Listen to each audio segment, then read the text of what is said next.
నాకెందుకో గాని మార్నింగ్ అయినా, ఈవినింగ్ అయినా తినాలి అనిపించినప్పుడైతే చేసుకునేది చపాతీ మాత్రమే.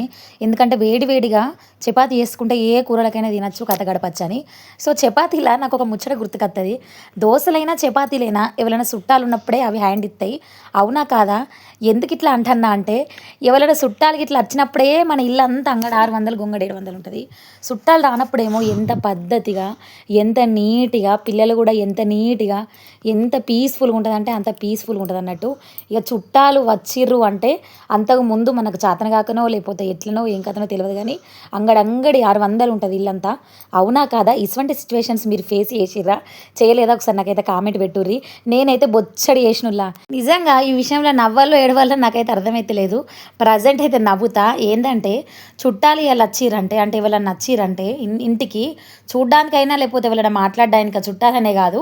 సో, ఎవరైనా నచ్చిర్రనుకో ఒక 2, 3 రోజుల ముందే సో, నాకేదో సిక్కయ్యో ఎట్లనో ఏమో సో, ఇల్లంతా అంగడంగడో లేకపోతే ఏదో చిన్న మిస్టేక్‌లు కనబడతాయి.